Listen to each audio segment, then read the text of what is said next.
hello' everyone বলক আজি অলপ বজাৰ যাওঁ আৰু বজাৰ মানে হ'ল ফেঞ্চি বজাৰ মোক যিকোনো বস্তু লাগিলে মই ফেঞ্চি বজাৰতে দৌৰি যাওঁ জোতা লাগে কসমেটিক লাগে কাপোৰ লাগে যি লাগে মই ফেঞ্চি বজাৰতে একদম টুকটুককৈ দৌৰি যাওঁ আৰু ফেঞ্চি বজাৰত বজাৰ কৰাৰ মজাটোৱেই বেলেগ আৰু ল'ব গৈছিলোঁ মই ঠাণ্ডাৰ কাপোৰ চুৱেটাৰ টুৱেটাৰ কিবা ল'ব গৈছিলোঁ কিন্তু চাওকচোন এই বেগটোৰ মূৰ মায়াত পৰি কিনে এই বেগটোৱে লৈ ল'লোঁ প্ৰথমতে চুৱেটাৰ পাওঁ নাপাওঁ গম নাপাওঁ কিন্তু ইয়াৰ প্ৰথমতে মই ফেঞ্চি বজাৰত আহিলে মই বেগ হাউচত ভিজিট কৰোঁৱে আৰু বেগ হাউচত গ'লে মানে হিলছ বুটছ মানে ইমান ধুনীয়া ধুনীয়া থাকে ন একদম ল'লেও নল'লেও মানে এবাৰ হ'লেও মই চাই আহোঁগৈ এয়া চাওক ইমান ধুনীয়া ধুনীয়া এইবিলাক বুটছ ওলাইছে হিলছ ওলাইছে একদম কালাৰে ৰং বিৰং আৰু মানুহ একদম কি ক'ম পূৰা ভৰ্তি হৈ আছে ফুল একদম থাপাথাপি আৰু এয়া চাওকচোন ইমান কিউট লাবুবোৰ মিনি এইকেইটা পাৰ্চকেইটা ওলাইছে এইকেইটা দেখি মই ৰ'ব নোৱাৰিলোঁ এইকেইটা মানে লাৰি পিটিকি চাই কেইটামান মানে লৈয়ে ল'লোঁ কাৰণ এনেকুৱা সৰু সৰু কিউট বস্তুৰ প্ৰতি মোৰ বহুত দুৰ্বলতা আছে মানে দেখিলে আৰু লও লাগি যায় আৰু ছোৱালী মানুহবিলাকৰতো এইবিলাক ভালেই লাগে বাৰু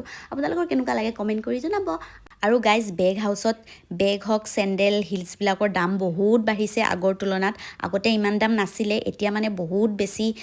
দামবিলাক অলপ বাঢ়ি গৈছে মানে কি ক'ম আৰু এতিয়া মানে এযোৰ ল'ব লাগিলে চিন্তা কৰিব লগা হৈ যায় গতিকে যিয়ে হওক এযোৰ ল'লোঁ আৰু লৈ বেয়া বাহিৰত ওলাই আহিলেও বাহিৰত মানুহ মানে কমাৰটো নাম নায়েই যিমানেই আন্ধাৰ হ'লেও মানুহ পূৰা বাঢ়িয়ে গৈছে তাৰপিছত আৰু কিমাননো দেৰি থাকিম এইবিলাক মানুহ দেখিছে মানুহৰ ফাকে ফাকে গৈ কিনে একদম ধুনীয়াকৈ বোলো ঘৰ যাওঁ আৰু তো আজিলৈ আহিছোঁ দিয়ক গাইজ বাই বাই ভিডিঅ' চাই থাকিব